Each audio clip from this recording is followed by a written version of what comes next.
ونتوكل عليه ونعوذ بالله من شرور أنفسنا ومن سيئات أعمالنا.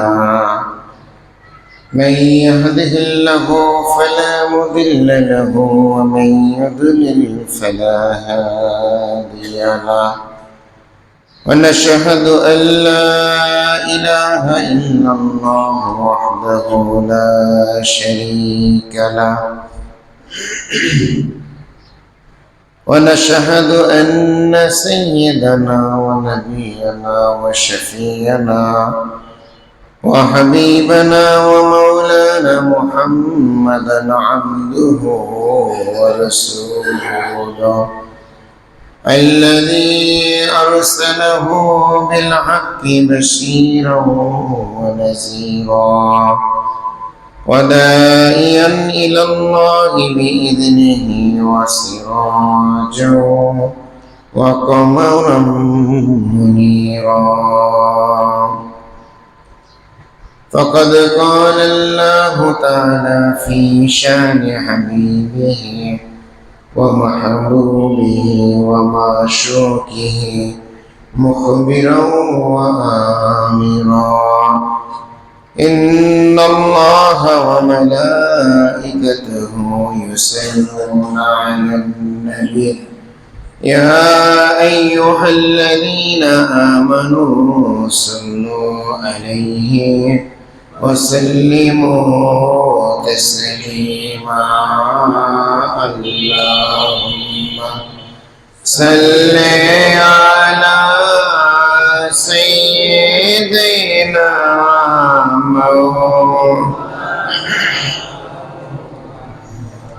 وعلى آل سيدنا مولانا.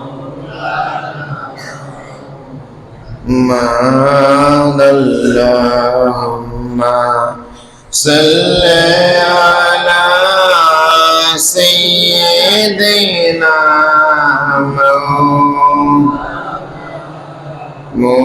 محمد وعلى آل سيدنا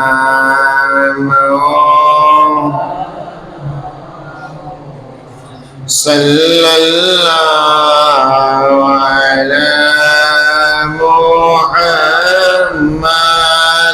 صلى الله عليه وسلم. صلى الله على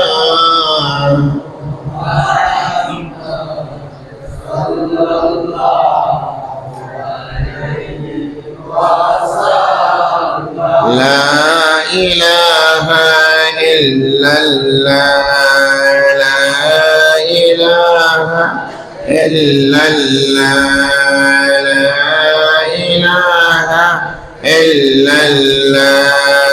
لا إله إلا الله. لا إله إلا الله محمد رسول الله صلى الله عليه وسلم. الله الله الله الله الله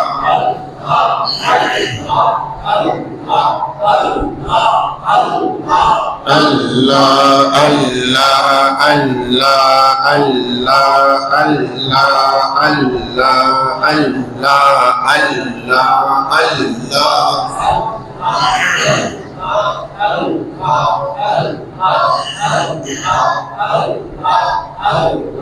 لا إله إلا الله محمد رسول الله صلى الله عليه وسلم. মুআজ্জাজ মুহতারাম, উপস্থিত মুরব্বিয়ানে কেরাম, যুবক ভাইরা, কলিজার টুকরা মাসুম বাচ্চারা, পর্দার আড়ালের মা ও বোনেরা, আল্লাহ পাকের দরবারে শুকরিয়া যে রব্বুল আলামিন আমাদেরকে আল্লাহ পাকের মহান হুকুম জুমার নামাজ জামাতের সাথে আদায় করার লক্ষ্যে আল্লাহ পাকের ঘরে আসার বসার তৌফিক দিলেন। এজন্য আমরা সকলে শুকরিয়া আদায় করি, বলি আলহামদুলিল্লাহ। আমার ভাইয়েরা, আজকের খুতবায় মূলত আমরা আলোচনা করব 10 লতিফার গুরুত্ব সম্পর্কে। এর আগে আপনাদের কাছে লতিফার উপরে কিছু কথা আমি বলেছিলাম। আজকে কিছুটা বিস্তারিত বলার চেষ্টা করব। তার কারণ হচ্ছে, হাদিসে আসছে, আল্লাহর নবী বলছেন, মান আরাফা নাফসাহু ফাকাদ আরাফা রাব্বাহু। নবীজি বলছেন, যে ব্যক্তি তার নিজেকে চিনল সে ব্যক্তি আল্লাহকে চিনল। নিজেরে চিনলে কাকে চিনা যাবে? আল্লাহকে চিনা। আপনার নিজেকে চিনার জন্য কিছু কাজ আছে, কিছু দায়িত্ব আছে, যে দায়িত্বগুলি পালন করলে আপনি আপনাকে চিনতে পারবেন, আপনার নফসকে চিনতে পারবেন। আপনাকে চিনলে আপনি কাকে চিনতে পারবেন? আল্লাহকে চিনতে পারবেন। এই জন্য আল্লাহ তাআলা দোয়া শিখিয়ে দিয়েছেন, রব্বানা যালামনা আনফুসানা ওয়া ইল্লাম তাগফির লানা ওয়া তারহামনা লানাকুনান্না মিনাল খাসিরিন। রব্বানা, হে আমাদের রব, যালামনা, আমরা জুলুম করেছি, আনফুসানা, আমাদের নিজেদের নফসের উপরে। কার উপরে? আমাদের নফসের উপরে আমরা কি করছি? জুলুম করছি। ওয়া ইল্লাম তাগফির লানা, যদি আপনি আমাদেরকে ক্ষমা না করেন, ওয়া তারহামনা, যদি আপনি আমাদের উপরে দয়া না করেন, লানাকুনান্না মিনাল খাসিরিন, তাহলে আমরা ক্ষতিগ্রস্তদের অন্তর্ভুক্ত হয়ে যাব। তাহলে বোঝা গেল, বান্দা নিজেও নিজের ক্ষতি করে। অন্যের ক্ষতি তো করে, কিন্তু নিজের ক্ষতি নিজেই করে। এই জন্য আল্লাহ আরেক জায়গায় কোরআনে বলছেন, জহারাল ফাসাদু ফিল বাররি ওয়াল বাহরি বিমা কাসাবাত আইদিন নাস। আল্লাহ কোরআনে বলছেন যে জল এবং স্থল, এই দুইটা জায়গায় যত ফাসাদ হচ্ছে, বিশৃঙ্খলা হচ্ছে, অসুবিধা হচ্ছে, এগুলি মানুষের নিজের কামাই করা।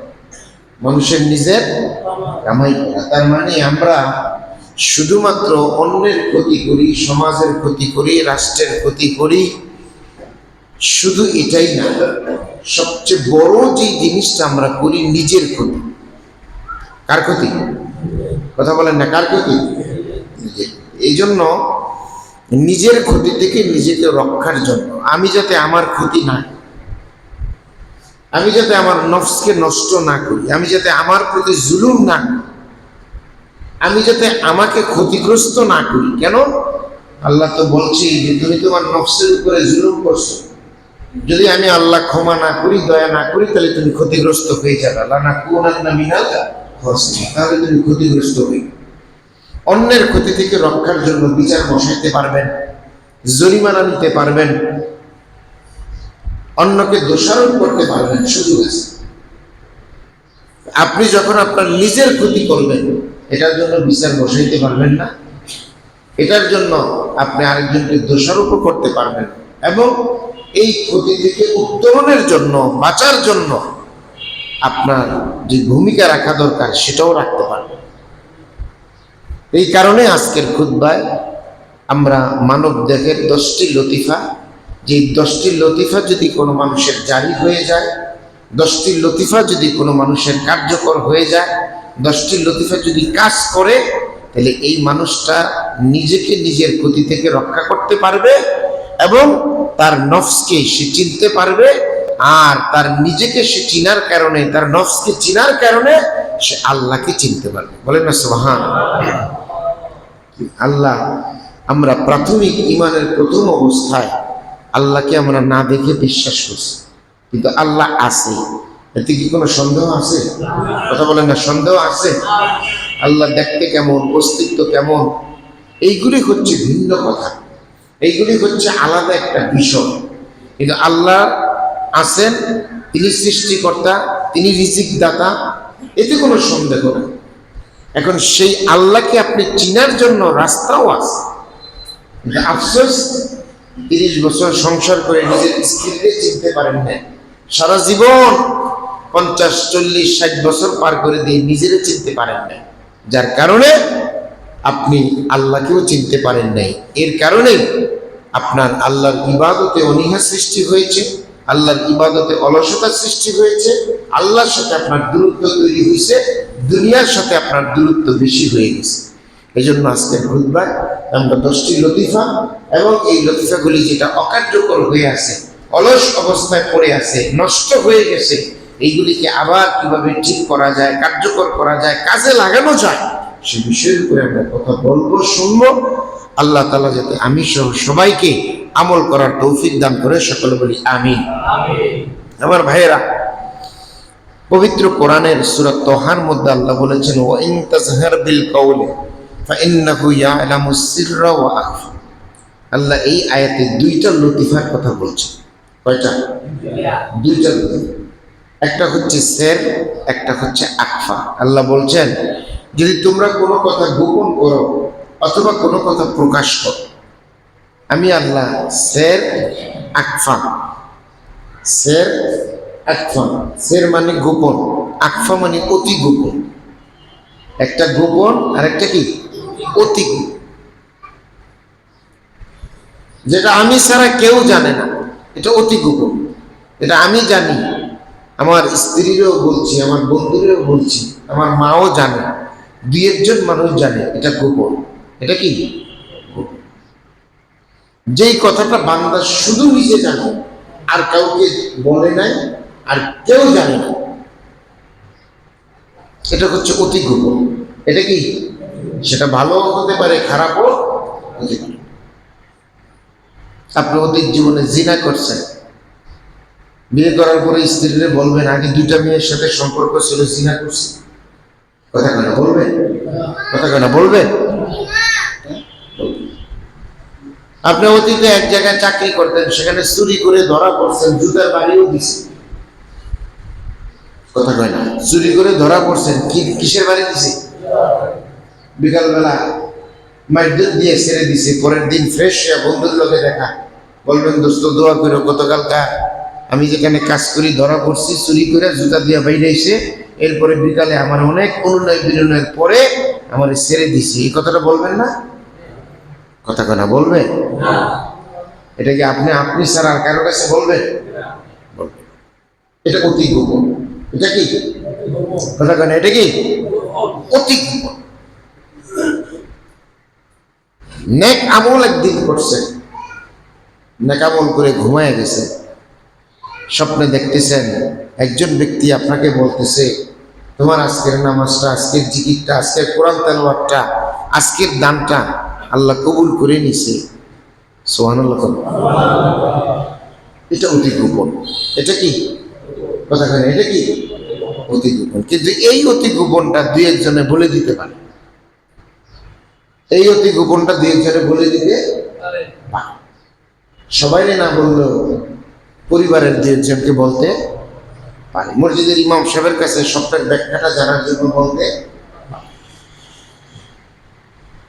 সের এবং আখফা, এই 2টার কথা যে আল্লাহ সূরা তাহা যতটুকু মনে পড়ে 6 অথবা 7 নম্বর আয়াত, সেখানে যে আল্লাহ বলছেন, এই জায়গায় আল্লাহ তাআলা বলছেন অতি গোপন কিছু কথা যেটা ভালো বান্দা বলতে পারে, কিন্তু যেটা খারাপ এটা সে কাউরে বলে না। এটা সে কাউরে। আখফা এটা মানুষের দেহের কোন জায়গা?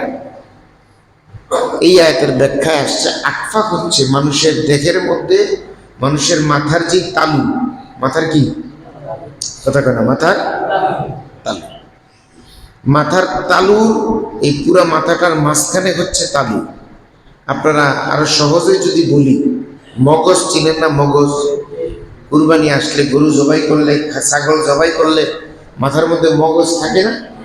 এটা খুললে ভালো করে দেখবে, খোলার সময় এই যে মগজ, যেই জায়গাটা মগজ এরকম বড় থাকে না গরুটা, এই মগজের মধ্যে আখফা থাকে।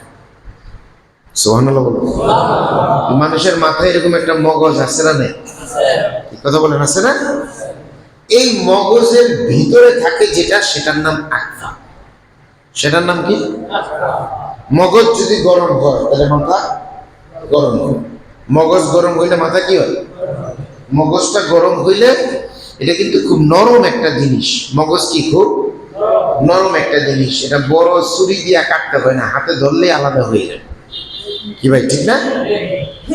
এই যে মগজ, এটা খুব নরম জিনিস, কিন্তু এটা যখন গরম হয়, নরম মানুষে, বোকা মানুষে, সহজ সরল মানুষে গরম হইতে দেখছেন না দু একদিন পরে আমরা কি করি, এত নরম মানুষ এত কিছু কই, আর একজন গারে বেড়া নরম মানুষে গরম হইলে এরকম গরম হইল, ঠিক না ভাই? কথা বলেন, এরকম বলে কিনা? তাই মগজ হইল নরম, এটা যখন গরম হয়, এত গরম হয় যে আপনার মাথার যে খুলি, এটা খুব শক্ত, মাথার খুলিটা কি খুব শক্ত, অনেক শক্ত। এই মাথার খুলির ভিতরে মগজ আছে, এই মগজটা যখন গরম হয়, মাথার এত শক্ত খুলিটা গরম হয়ে যায়, আপনি মাথার চুলের মধ্যে হাত দিলে অনুভব করতে পারেন যে আপনার মাথাটাও গরম হয়ে গেছে। মাথাটাও কি হয়ে গেছে? এখন মাথার খুলির ভিতরে মগজ, মগজের ভিতরে হচ্ছে আকফা। মগজের ভিতরে কি? অতি গোপন জায়গা। অতি কি জায়গা? গোপন জায়গা। এই জায়গাটা যদি আপনি ঠিক করতে পারেন, আপনার দেহের 10টা সূক্ষ্ম জায়গা, এই সূক্ষ্ম জায়গার মধ্যে একটা হচ্ছে আকফা। এটাকে যদি আপনি ঠিক করতে পারেন, তাহলে আপনার মাথাটা ঠিক থাকবে। সুবহানাল্লাহ বলুন। কি ঠিক থাকবে? বিশাল বিপদ, বিশাল বিপদ আপনার সামনে, কিন্তু আপনি ভীত হবেন না। এই বিপদে আপনি চিন্তিত হয়ে পড়বেন না। এই বিপদ থেকে রক্ষার জন্য দড়ি খুঁজে ফ্যানের সাথে ঝুলাইয়া জীবন দেওয়ার চিন্তা করবেন না। বাজার থেকে বিষ কিনে এনে খাওয়ার চিন্তা করবেন না। বাড়িতে থাকা অনেকগুলি ঔষধ মুখে দিয়ে খাওয়ার চিন্তা করবেন না। কারণ বিপদের 2টা অংশ, একটা হচ্ছে জীবন দেওয়া, আরেকটা হচ্ছে এই জীবন যিনি আমাকে দিয়েছেন তার কাছে সেজদায় করে, রোনাজারি করে বিপদ মুক্তির জন্য চাওয়া। সুবহানাল্লাহ। কয়টা জিনিস? 2টা। যখন চূড়ান্ত পর্যায়ে যাবেন তখন পারবেন। তার মানে কি? তার মানে হচ্ছে আপনার সামনে মহা বিপদ আসছে, উদ্ধার হওয়ার জন্য টাকা পয়সা, লোকজন দিয়া, সবকিছু দিয়ে চেষ্টা করছেন, ব্যর্থ। ভাই, এরকম বিপদ আসে না? মানুষটার অনেক ক্ষমতা ছিল, উনি ফোন দিলে পাসপোর্ট হয়ে যেত, উনি ফোন দিলে ভিসা হয়ে যেত। এরকম ক্ষমতাবান মানুষ আছে না? কথা কেন আছে না? এই মানুষই এমন বিপদে পড়ছে, এখন উনি ফোন দিলে পাসপোর্ট ভিসা হইব তো দূরের কথা, উনি যে পলাইব, পলানোর জায়গাও আছে না? এরকম ভাই। তার মানে বিপদটা এমন, আপনার ক্ষমতা দিয়া, আপনার লোকবল দিয়া, আপনার সম্পদ দিয়া, আপনার আইন কানুন দিয়া কোনোভাবে এখান থেকে মুক্তি পাওয়ার, মুক্ত হওয়ার কোন রাস্তা আপনার। বিপদটা কেমন? দুনিয়ার সব যোগ্যতা শেষ। এক কথায় দুনিয়ার সব যোগ্যতা কি? তার ক্যাপাসিটি, তার সামর্থ্যের মধ্যে যত যোগ্যতা আছে সব যোগ্যতা কি শেষ। এখন সে দেখতেছে আমার সামনে 2টা রাস্তা খোলা। কয়টা? একটা হলো জীবন দিতে হবে, মানে কি আমার জীবন আমি দিয়ে দিই, তাহলে সব সমাধান হয়ে গেল। এটা সে মনে করে, এটা সে মনে করে, এটা একটা। এটা সে কখন করবে? যখন তার মাথার যে মগজ, এই মগজের ভিতরে যে আকফা নামক একটা মাকাম, মানে স্থান, মানে জায়গা আছে, এই আকফা যখন তার গরম হয়ে যাবে, মাথার খুলি যখন গরম হয়ে যাবে, পুরা মগজ যখন এক সিদ্ধান্তে চলে আসবে তোমার বাঁচার আর কোনো সুযোগ নেই, তখন সে কি করবে? ওই আকফা তার সিগন্যাল দিবে। কি সিগন্যাল দিবে? তুমি এখন মৃত্যুবরণ করো, হাসি দিয়া করো, বিষ খাইয়া করো, আর অনেকগুলি ওষুধ খাইয়া করো, 5 তলা থেকে লাফ দিয়া করো, আর মাউন্ট এভারেস্টের উপরে, এই পর্বত শৃঙ্গের উপরে উঠে ঝাঁপাইয়া পুইরা করো, আর বিশাল পদ্মা সেতুর মধ্যে গিয়া ঝাঁপ দিয়া পড়ো। পথ যেটাই অবলম্বন করো, তোমার রাস্তায় কোন দিক? আকফা তার সিগন্যাল দেয়। কিন্তু যখন এই আকফা নামক মাথার তালুর মগজের ভিতরে এই জায়গাটা, যখন সে ইবাদত দিয়া, কি ইবাদত? একটাই ইবাদত, কয়টা ইবাদত? কথা বলে কয়টা ইবাদত? একটা ইবাদত। আপনার মাথার তালুর ভিতরে থাকা, মগজের ভিতরে থাকা আকফা নামক জায়গাটাকে ঠিক করার একটা ইবাদত, সেটা হচ্ছে ওই জায়গাটাকে খেয়াল করে, ওই জায়গাটাকে কি করে, কথা বলে ওই জায়গাটা কি করে খেয়াল। বাড়িতে তালা মেরে বের হইছে, বের হওয়ার পরে মনে হইছে চাবি তো আনেন নাই, চাবি থানায় ফোন দিবেন, আত্মীয় স্বজনকে ফোন দিবেন, কি করবেন? খেয়াল করবেন চাবিটা কই আছে, কি খেয়াল করবেন না? তখন আপনার খেয়াল কি হবে? আপনার বাড়িতে থাকে যে 4টা রুম আছে, 3টা রুম আছে, 5টা রুম আছে, প্রত্যেকটা রুমে রুমে আপনার খেয়ালটা ঘুরতে থাকবে। এই জায়গায় রাখছিলাম, তোষকের নিচে রাখছিলাম নাকি ব্যালকনির মধ্যে রাখছিলাম, না এটা মনে হয় দেয়ালের মধ্যে যে রিং ঝুলানোর, চাবি ঝুলানোর যে একটা পয়েন্ট দেওয়া, ওইখানে মনে হয় রাখছিলাম। কি আপনার খেয়ালটা কি এরকম ঘুরে না? কথা বলে না, ঘুরে কিনা? আপনার মাথার তালুর ভিতরে যে মগজ, এই মগজের মধ্যে যে আকফা নামক জায়গা, এই জায়গাটাকে খেয়াল করে আপনি জিকির করবেন মুখে, কিন্তু আপনার খেয়াল থাকবে ওই জায়গা। সুবহানাল্লাহ। জিকির করবেন কোথায়? কথা বলে জিকির করবেন কোথায়? মুখে আপনি আল্লাহ আল্লাহ শব্দটা বলবেন, মুখে কি বলবেন? আল্লাহ আল্লাহ শব্দ বলবেন, কিন্তু আপনার খেয়াল থাকবে যে আকফা নামক যে জায়গাটা আছে মাথার তালুর ভিতরে, ওই জায়গার মধ্যে যেন আপনি আল্লাহ আল্লাহ শব্দটার প্রতিধ্বনিটা, খেয়ালটা, ধাক্কাটা, আওয়াজটা আপনি ওই জায়গার মধ্যে মনে হয় যেন দিচ্ছেন। বলেন সুবহানাল্লাহ। আপনি যখন জিকির করতে বসবেন, খেয়াল করেন, যখন জিকির করতে বসবেন আগে পরে দুরূদ শরীফ পড়বেন। আগে পরে কি করবেন? দুরূদ শরীফ। যেই দুরূদ শরীফ পারেন, যতবার পারেন পড়লেন। নিয়ত করে নিবেন। নিয়তটা কি করবেন? নিয়ত করে নিবেন যে আল্লাহ, আমার মাথার তালুতে মগজের ভিতরে আকফা নামক যে জায়গাটা, এই জায়গাটা যদি ঠিক থাকে আমার মাথাটা ঠিক থাকবে। সুবহানাল্লাহ। এই জায়গাটা ঠিক থাকলে আমার কি ঠিক থাকবে? মাথাটা ঠিক থাকবে। আর এটাকে ঠিক রাখার জন্য তুমি যে ঔষধ দিছ, তুমি যে নীতিমালা দিছ, বিধান দিছ, তোমার জিকির করা, আল্লাহ আমি জিকির করতেছি, আমার ওই জায়গাটাকে একটু ঠিক করে দাও, ওইখানে জিকিরের আওয়াজটা পৌঁছে। আপনি এইভাবে জিকির করবেন, আপনার খেয়াল থাকবে আকফা মাকাম। মাকাম মানে হচ্ছে জায়গা, আকফা মানে হচ্ছে অতি গোপন। আকফা মাকাম মানে অতি গোপন জায়গা। সেটা কোথায়? সেটা এই জায়গায়। সূরা তাহার এই আয়াতের তাফসিরে মাযহারিতে আসছে, আপনি যখন এইভাবে আল্লাহ আল্লাহ জিকির করবেন মনোযোগ দিয়ে, প্রত্যেকটা আওয়াজ আল্লাহ শব্দের আওয়াজটা যে করবেন, আপনার খেয়াল কিন্তু দুনিয়ার কোনো দিকে নাই। যখন চাবি হারায় গেছে, 1000 টাকার একটা বান্ডিল যেখানে 50,000 টাকা ছিল, এটা যখন হারায় গেছে, তখন একজনের টেলিফোন দিছে, টেলিফোন রিসিভ করবেন না, চিন্তা করবেন আগে টাকা খুঁজি, ওর লগে 1 ঘন্টা পরে কথা কইলেও কোনো অসুবিধা, কথা কেন অসুবিধা নাই, কারণ আমার বান্ডিলটা কই পড়ছে খুঁজতে হবে। অটোওয়ালায় নবীগঞ্জ বাজারে গেল কিনা, অটোতে তো আরো 3 জন মানুষ বসা ছিল, 1 জন মহিলা 2 জন পুরুষ ছিল, কত চিন্তা মাথায় আসবে, শুধু টাকার জন্য অন্য কোনো খেয়াল আসবে না। আপনি যখন আল্লাহ আল্লাহ জিকির আপনার আকফা মাকামে করবেন, তখন দুনিয়ার কোনো খেয়াল, স্ত্রী সন্তান, পরিবার পরিজন, ব্যবসা বাণিজ্য, চাকরি বাকরি, সুস্থতা অসুস্থতা, কোনো খেয়াল থাকবে না।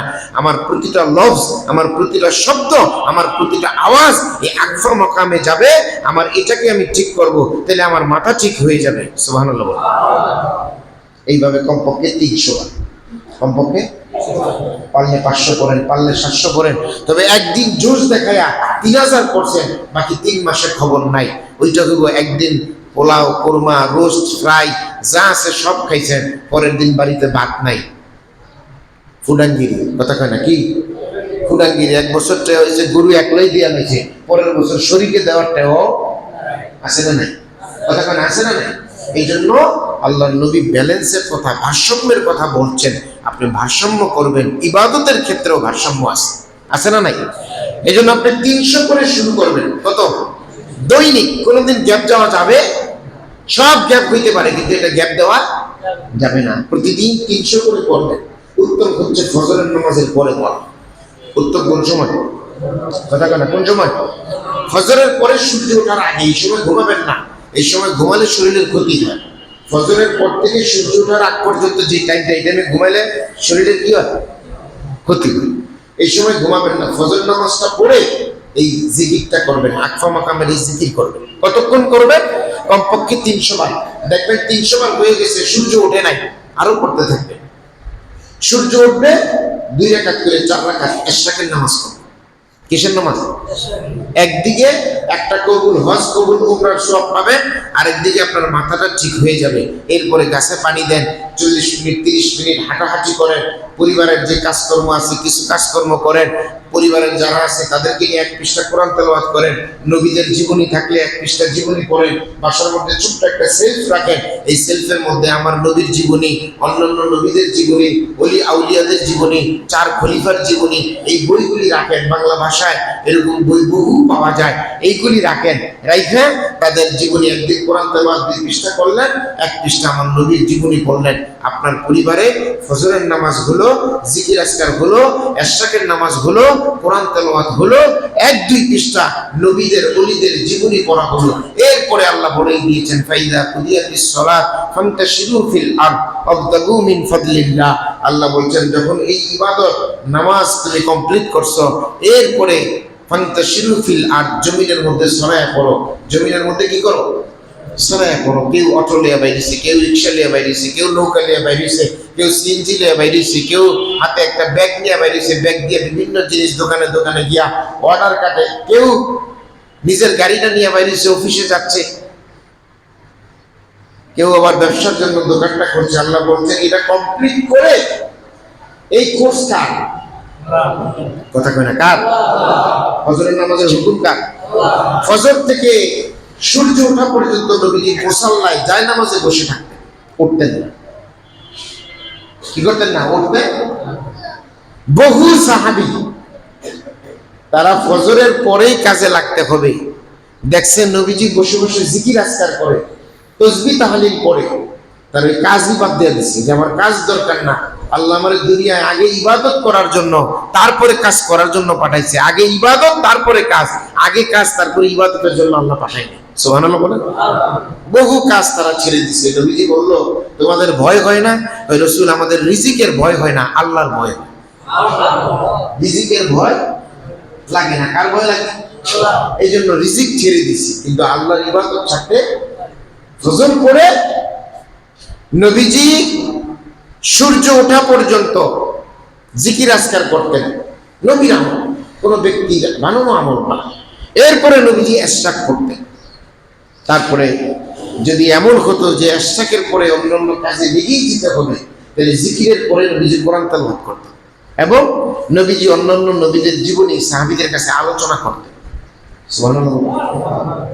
তাহলে সূর্য ওঠার পরে আল্লাহ বলছেন তুমি ফান্তাশিরু ফিল আরদ, জমিনের মধ্যে ছড়ায়া পড়ো, তোমার যেটা কাজ হালাল কাজ এটা করো। আল্লাহর কাজ করে যখন আপনি বের হইছেন, আপনার মাথা যেমন ঠান্ডা, মাথা কি? কথা কেন? মাথা কি? আপনার পরিবারও আমল করছে, এগো মাথাও কি? কথা কেন? এগো মাথাও কি? আপনার পরিবারের সাথে সকালবেলা উঠতেই ঝগড়া শুরু হয় নাই, বাড়িতে তেল নাই, নুন নাই, পেঁয়াজ নাই, মাছ নাই, রান্নুকি, এই ঝগড়া শুরু হয় নাই। কারণ কি? সকালবেলায় ঠান্ডা হয়ে গেছে। সুবহানাল্লাহ। সকালবেলায় সব কি ঠান্ডা, বাড়িতে নাই। এই কথাটা খুব স্পিডে আসে নাই, ঝগড়ার নিয়তে আসে নাই, ঠান্ডা মাথায় আসছে। উনিও ঠান্ডা মাথায় বলছে, আপনিও ঠান্ডা মাথায় শুনছেন, আপনিও ঠান্ডা মাথায় ব্যবস্থা করছেন, উনিও ঠান্ডা মাথায় মেনে নিছে। কারণ ঠান্ডা যখন হয়, ফ্রিজের মধ্যে মাছ মাংস যা আছে ফল ফুল, ঠান্ডার কারণেই তো অনেক দিন পর্যন্ত, অনেক মাস পর্যন্ত থাকে, কোনো সমস্যা হয় না। কথা কোন ঠিক না? এরপরে ওইটারে পাকশাক করে থিয়া দিচ্ছেন, বাইকের আবার একটু গরম করে খাইতে পারেন, কোনো অসুবিধা। ফ্রিজে যদি ঠান্ডা না থাকতো, একদিন 2 দিন ফ্রিজটা বন্ধ করে দিলে ফ্রিজটা যদি গরম হয়ে যেত, আপনার ঠান্ডা যদি না থাকতো, ফ্রিজের মাছ মাংস তরকারি ফল ফ্রুট যা রাখছেন ডিম সহ একটাও থাকতো? কথা কেন? একটাও থাকতো? সব নষ্ট হয়ে, সব কি হতো? নষ্ট হয়ে। আর যখন আপনি ঠান্ডা করছেন তখন কোনো জিনিস নষ্ট হয় নাই, যা রাখছেন সব ঠিকঠাক মতো আছে। 2-1টা যদি ব্যতিক্রম হয়েও থাকে, ওইটা বের করার পরে কিছু ওইটার মধ্যে সহযোগিতা করলে ওইটা ঠিক। ঠিক তেমনি ভাবে আপনার ফজর থেকে এই কাজটা করতে হবে। আর নবীজি বলছেন ফজর থেকে শুরু করে সূর্য ওঠা পর্যন্ত এই সময়টা যারা ঘুমাবে তাদের শরীরের মধ্যে অসুস্থতা বাড়বে, তাদের শরীরের ক্ষতি হবে। শরীরে কি হবে? কথা কেন? শরীরে কি হবে? আমরা কি করি? সকালে ফজর করি না, সূর্য ওঠার পরে এরপরে উঠটা রেডি হইয়া বাইরে হই, কারণ ডাক্তারে কইছে হাঁটতে, আধা ঘন্টা হাঁটতে হইব। বয়স 40 পার হয়েছে, 50 পার হয়েছে, হাঁটতে গিয়ে আরো বিশেষজ্ঞদের সাথে দেখা হয়, এরা আবার কিছু অ্যাডভাইস দেয়। অথচ কত অ্যাডভাইস যে নবীজি দিয়া রাখছে ওইটার খবর নাই। ডাক্তারের কথা শুনে সকালবেলা উঠে, আগে উঠতো 8টায়, এখন ডাক্তারে কইছে সকালে হাঁটবেন, এই জন্য ফজর করে না। ডাক্তারে তো ফজর করতে কয় নাই, হাঁটতে কইছে। ডাক্তারে যদি কইতো ফজর কইরা এটা কইরা হাঁটবেন, আমার মনে হয় সবাই না কইলেও কিছু মানুষ ফজরটা পড়তো। এই জন্য মাঝে মাঝে আপনারা ডাক্তারদেরকে দাওয়াত দিয়ে এখানে বসাই দিব, ওনারা ওয়াজ করলে আপনারা মানতে পারেন। কি কথা কয় না? ডাক্তারে সকালে হাঁটতে কইছে, ফজর না কইরা হাঁটে, এরকম আছে না নাই? কথা কয় না, আছে না নাই? অথচ নবীজি যে বলছে ফজর পড়ে ওই মুসাল্লায় বসে জিকির করবা, আকফা মাকামের জিকির করে মাথা ঠান্ডা করবা, এরপরে কোরআন তেলাওয়াত করবা, এরপরে নবীদের জীবনী, ওলিদের জীবনী পড়বা, এরপরে তুমি ইশরাক করবা, অথবা ইশরাকের পরেই জীবনী তেলাওয়াত করবা, করে আল্লাহ বলে দিছে তুমি দুনিয়ার মধ্যে ছড়ায়া পড়ো, তুমি ঠান্ডা, তোমার পরিবার ঠান্ডা, আগুন লাগলেও ক্ষতি হবে না। সুবহানাল্লাহ। অ্যাক্সিডেন্ট হলেও রক্ষা পাইবে, এরকম হয় না ভাই? আগুন যেভাবে লাগছে ওই তুলনায় আল্লাহ তেমন কোনো ক্ষতি করে। এইভাবে গাড়িটা যদি অ্যাক্সিডেন্ট হয়েছে, আল্লাহ আমারে বাঁচায় দিচ্ছে। কি ভাই কথা বল না? বিপদ আসবে তবে রক্ষা পাইবে। চূড়ান্ত পর্যায়ে যখন আপনার হয়ে যাবে এই আকফা মাকামটা, আপনি 300 বার করে করতে করতে যখন দেখবেন 300 এখন আপনার জন্য সহজ হয়ে গেছে, আগে 10 মিনিট লাগবে, এখন 5 মিনিটে 300 করতে পারেন, তখন আরো 200 বাড়াবেন, 500। চূড়ান্ত পর্যায়ে যখন আকফা মাকামটা ঠান্ডা হয়ে যাবে, আপনার সামনে আল্লাহ তাআলা চূড়ান্ত পর্যায়ের বিশাল বিপদ উপস্থিত করবে। কিন্তু আপনার আকফা মাকাম ঠান্ডা থাকার কারণে বাড়িতে থাকা অনেকগুলি ঔষধ একসাথে করে দোকান থেকে ইঁদুর মারার, মশা মারার, মাছি মারার, সাপ মারার ঔষধ আনা লাগবে না, গলায় দড়ি দেওয়া লাগবে না। আপনার আকফা মাকাম আপনাকে বলবে এত চিন্তা করো কে, আল্লাহ আছে না? সুবহানাল্লাহ। কারণ কি, আকফা মাকামে আপনি যে জিকির করেছেন এটা তো ঠান্ডা। এটা কি? এটা ঠান্ডা। এখন আপনি দেখবেন বিপদের সময় মানুষকে মাথা ঠান্ডা করে চিন্তা করে একটা সিদ্ধান্ত নেয়। এই কথা বলে কিনা? আরে কি মাথা ঠান্ডা করবো, আমার মাথায় তো কোনো কামই করতেছে না, আমার মাথায় কোনো কাজই করতেছে না, আপনি আমার এখন ঠান্ডা করতে, আমার তো মনটা চিন্তা মেরে লাগে। এরকম হয় কিনা ভাই? কথা বলেন, এরকম হয় কিনা? চূড়ান্ত রাগ উঠলে মানুষকে তারা জব করে লাভ, সেটা একটা হারাম কথা। একজন মুসলমান আরেকজন মুসলমানরা মারতে পারে না, অমুসলিমরাও মারতে পারে না। জবাই করার কথা বললে তো তার ইস্তেগফার করতে হবে, তাওবা করতে হবে, নাহলে আল্লাহ তার প্রতি অসন্তুষ্ট হয়ে যাবে। কিন্তু আমার আকফা মাকামকে আমি এত নষ্ট করে ফেলছি, এত বাজে করে ফেলছি, গালি এখন কথায় কথায় দেই, মিথ্যা এখন কথায় কথায় বলি, হারাম এখন পদে পদে আমি হারামকে গ্রহণ করি। আর আমার সাথে যদি দ্বন্দ্ব হয়ে যায়, স্ত্রীকে এক মুহূর্তে 3 তালাকের উপরে 30,000 তালাক দিয়া দেই, বউলে বিয়া করছি তালাক দেওয়া যায়, শরীয়তের একেবারে নিকৃষ্ট হালাল, বউর মায়েরও তালাক দিয়া লাই, বউর 14 গোষ্ঠীরও তালাক দিয়া লাই, কারণ আমার আকফা মাকামকে আমি এত নষ্ট করে ফেলছি। এখন এটা আমার যা করা দরকার, আমার লিমিট কি এটাও আমি জানি না, যা করা দরকার তা তো বহু আগে থেকেই করে ফেলছি, এর উপরে গিয়া এখন এমন কিছু বলতেছে যেটার সাথে আমার ঈমান থাকা এবং না থাকার একটা সম্পর্ক। কথা বলেন ঠিক কিনা? স্ত্রীকে তালাক দিয়ে আবার সংসার করতেছে, যারা জবাই করার কথা বলতেছি এই লোকটার সাথে আবার বন্ধুত্ব শুরু করছে। তার মানে কি, আপনি প্রথমে পেশাব করলেন, তারপরে সেই পেশাবটা খাইলেন, নাউজুবিল্লাহ বলবেন না? কি পেশাব করলেন, তারপরে সেই পেশাবটা খাইলেন। স্ত্রীকে তালাক দেওয়ার পরে তার সাথে সংসার করেন, এরকম আছে না নাই? কথা আছে না নাই? এটা পেশাব করে পেশাব খাওয়া, এটা আমি যে উদাহরণ দিছি এটা একটা নর্মাল উদাহরণ, এটা তার চেয়ে বহুগুণ খারাপ, তার চেয়ে বহুগুণ হারাম, জিনা করার গুনাহ হচ্ছে। তাহলে আমরা এটাই করতেছি। পরবর্তীতে আমার এই আকফা মাকামে এত নোংরা হয়েছে যে ওই পেশাব করে পেশাব খাওয়ানো আমার কাছে এখন স্বাভাবিক হয়ে গেছে। আর যখন এটা খাইতে খাইতে আমি অভ্যস্ত হয়ে গেছি, তখন আমার মধ্যে আর কিছু নাই। নামাজে যা আছে এটা লোক দেখানো, জুমার দিন আসলাম, কোনো রকম নামাজ পড়লাম, ইমাম সব যা বলছে একটু আপনার আমার ভিতরে ঢুকে নাই, তো হুজুরে কত বুঝায়, কোনো কাম হয় না। আরে ভাই কাম কেমনে হইব? কল হইলো একদিকে, কলস হইলো আরেক দিকে, পানি পড়তেছে একদিকে, আর কলস রাখছেন আরেক দিকে, কাম হবে? কথা কয় না, কাজ হবে? ইমাম সাহেব তো নিজে বলে না, পেট বানায় বলে না, কোরআন হাদিস বলে। কোরআন হাদিস তো আল্লাহ পাঠাইছে, কাজ কেন কয় না? কারণ যেই লোকটার কাজ হবে, এই লোকটার হয়েছে ডায়াবেটিস, ডাক্তারে মিষ্টি খাইতে না করে উনি মিষ্টিও খায়, ওষুধও খায়, কাজ হবে? কথা কয় না, কাজ হবে? কিন্তু আপনার আকফা মাকাম যখন আপনি ঠিক করে ফেলতেন, প্রচন্ড রকমের বিপদ, তখন আপনার এই আকফা মাকাম আপনারা বলবে এত চিন্তা কিসের, আল্লাহ আছে না? সুবহানাল্লাহ। কারণ এটা কি আছে? কথা কয়, এটা কি আছে? ঠান্ডা আছে, আল্লাহ আছে না? তুমি আল্লাহর কাছে বলো, সুবহানাল্লাহ বলেন, মানুষটার চোখে পানি চলে আসবে।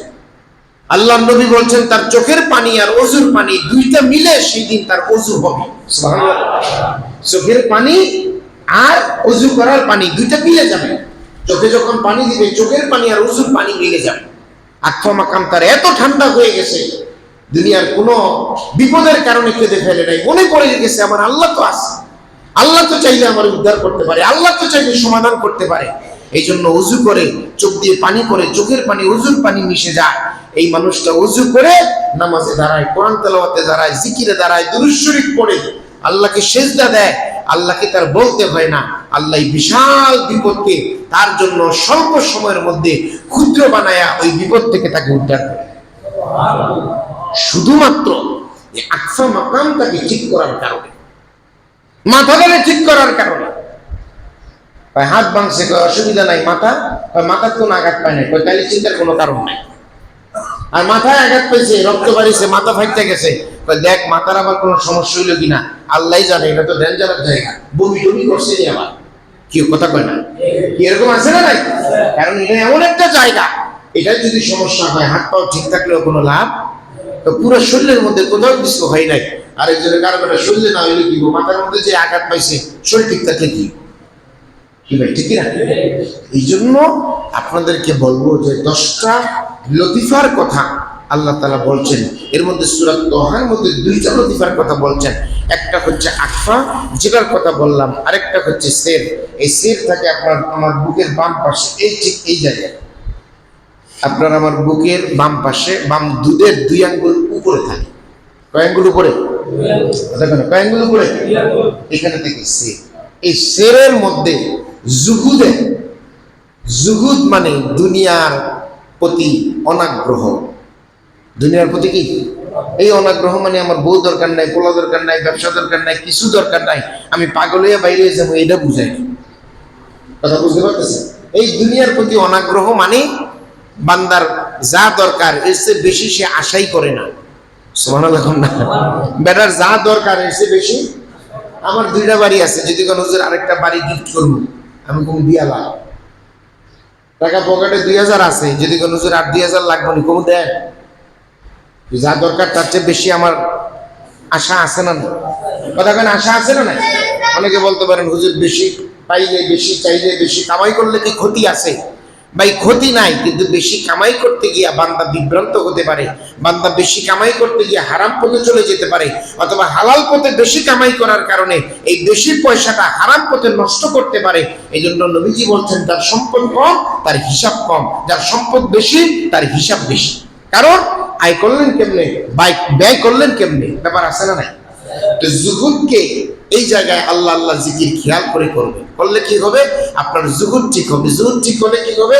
আপনার ফরজ যেটা দরকার, যেটা না করলে আপনি চলতে পারবেন না, যেটা না করলে আপনি সম্মান পাবেন না, আল্লাহ কতটুকু ব্যবস্থা করার পরে বেশি দিলে আপনি সেটা আল্লাহর রাস্তায় দিতে থাকবেন। আর যদি বেশি না দেয় আপনার মনে কোনো কষ্ট থাকবে না। বেশি দিলে আল্লাহর রাস্তায় যাবে, বেশি না দিলে মনে কষ্ট হবে না। এই অবস্থা যদি আপনি তৈরি করতে চান, তাহলে এই জুহুদ নামক এই জায়গাটা ঠিক করতে হবে। এটা ঠিক না করলে আপনি ঠিক হতে পারবেন, এটা ঠিক না করলে আপনি ঠিক হতে। এই জন্য আমার ভাইয়েরা, আজকের খুতবায় 2টা লতিফার উপরে কথা বললাম। একটা লতিফার নাম আপনারা সবাই বলেন তো, মাথার তালুতে যেটা থাকে এটার নাম কি? সবাই কয় না, এখনো 2-1 জনের মুখ বন্ধ। আকফা। এখানে আল্লাহ আল্লাহ জিকির করতে হবে, তাহলে কি হবে?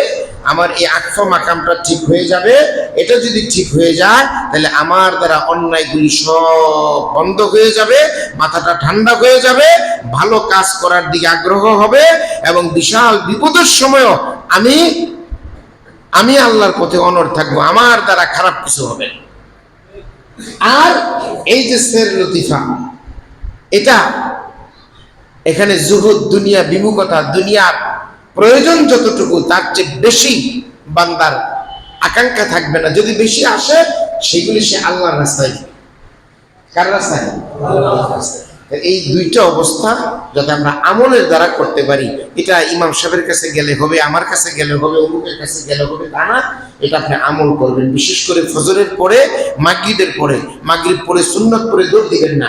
2 রাকাত করে 6 রাকাত পারলে আওয়াবিন নামাজ পড়বেন, পড়ে বসে বসে জিকিরটা কমপক্ষে 300 বার করবেন। এশার পরে 100 বার দুরূদ শরীফ পড়ার চেষ্টা করবেন। এই আমলগুলি ফজরের পরে, মাগরিবের পরে জিকিরটা করবেন, দুটো সময় একসাথে আখর করবেন আগে, তারপরে সেরের করবেন। এই দুইটা করবেন। এই দুইটা করার পরে আপনি কোরআন তেলাওয়াত করেন, নবীদের জীবনী পড়েন, এশার নামাজের পরে 100 বার দুরূদ শরীফ পড়বেন। এই আমলগুলি এখন চালু করেন। চালু করার পরে যখন দেখবেন এই আমলগুলি করতে পারতেছেন, তারপরে নতুন অন্যান্য আমল বাড়াবেন। এটা না বাড়াইলে কাজ হবে না। তবে এইগুলি তো করবেন, নামাজই তো করেন না। ফজরের পরে এইগুলি করতে গেছে, বেচারায় ফজরই পড়ে নাই। মাগরিবের পরে এইগুলি করতে করছে, বেচারা মাগরিবই পড়ে না। এশার পরে দুরূদ শরীফ পড়তে গেছে, বেচারায় এশাই পড়ে না। লাভ হবে? ডাক্তারের কাছে গেছে, স্বাস্থ্য বেশি, ডাক্তার বলছে খাওয়ার পরে ওষুধ খাবেন, আগে ওষুধ খাবেন। আর কি খাবো ডাক্তার সাহেব? 2টা করে রুটি খাইবেন। ডাক্তার সাহেব রুটি কি খাওয়ার আগে খাবো না পরে খাবো? কথা বুঝেন না? উনি মনে করছে খাবার যা খাই এটা তো খাবোই, সাথে আবার 2টা রুটিও। ডাক্তার বলছে স্বাস্থ্য কমাইতে গেলে ওষুধ এগুলি খাইবেন খাওয়ার আগে, এগুলি খাইবেন খাওয়া পরে। আর খাবার কি হবে আপনার? 2টা করে রুটি হবে। ডাক্তার সাহেব রুটি কি খাওয়ার আগে খাবো না পরে খাবো? কি লাভ হবে? এই জন্য আপনাদেরকে যেটা ট্রিটমেন্ট দেওয়া হলো, ঔষধ দেওয়া হলো, হাদিসের আলোকে এই আমল করেন, নিজেরে ঠিক করেন। নিজেরে ঠিক করলে চিনতে পারবেন কারে? আল্লাহর আগে নিজেকে চিনতে। আল্লাহ আমাদের বুঝদান করুক। সবাই বলি আমিন।